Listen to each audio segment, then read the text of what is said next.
ছাদের গাছে, সবজি গাছে প্রচুর পরিমাণে ফল ধরানোর জন্য পুরুষ ফুল কম হবে, ফলসহ ফুল বেশি হবে। এর জন্য আমরা যে পদ্ধতিটা সবসময় অবলম্বন করে থাকি সেটা আপনাদের কাছে দেখাচ্ছি। এই যে আমাদের গাছটা আমরা লাগিয়েছি মিনিমাম 15 দিন আগে, 15 থেকে 16 দিন আগে। এটা আস্তে আস্তে আস্তে মাচায় উঠে গেছে। যখন এটা মাচায় উঠে গেছে তখন আমরা কি করব, এই মুহূর্তে আমরা এই যে গাছের যে আগাটা আছে এটাকে এইভাবে কেটে ফেলবো। কেটে মায়া করলে হবে না, কাটতেই হবে। যদি আমরা কাটি তাহলেই আমরা ভালো ফল পাবো, আর যদি না কাটি মায়া করি তাহলে আমরা ভালো ফলাফল পাবো না।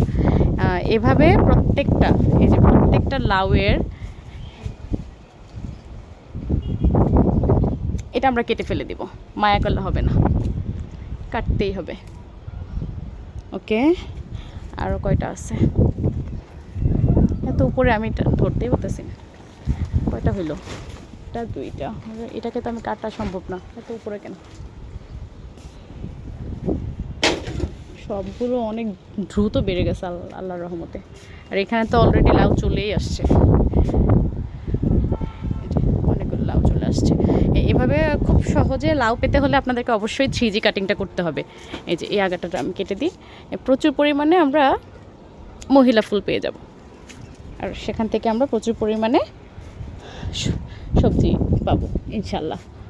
এই পদ্ধতি অবলম্বন করবেন তাহলে আপনাদের গাছেও খুব কম সময়ে, ওরে বাবা এখানকে আমি পারবো।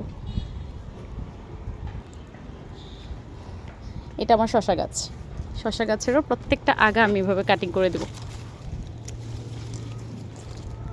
ভালো ফলন পেতে হলে মনে মায়া রাখা যাবে না। এইভাবে আগাগুলো আমরা যদি কাটিং করে দিই আল্লাহর রহমতে ভালো ফলন আশা করতে পারি। আমি 2 দিন পরে আপনাদেরকে দেখাবো যে আমি কাটিং করার কারণে এর ফলাফল হিসেবে আমি কি পেয়েছি।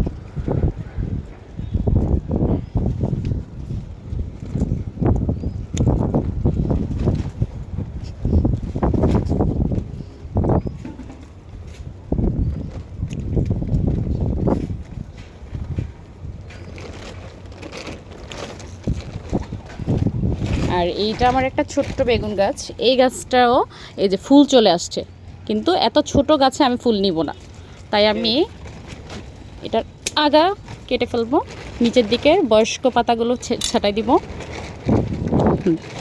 সব ক্লিন করে ফেলবো নিচ থেকে। শোনো, এই যে আগাগুলো কাটছি এগুলোর মধ্যে ম্যানসার যে সারটা আছে একটু পানিতে গুলাই এটার আগাটার মধ্যে দিয়ে দিবে, তাহলে এটা ইনফেকশন হবে না। নিয়ে আসবা। আর এই যে লাউয়ের এই আগাটা আমার একটু ইয়ে করে কেটে দাও। দাও, নো নো, একদম সামনে। হ্যাঁ হ্যাঁ, কাটো কাটো। ইয়েস, এভাবে কেটে দিলে আমরা প্রচুর ফলন পাওয়ার আশা রাখি।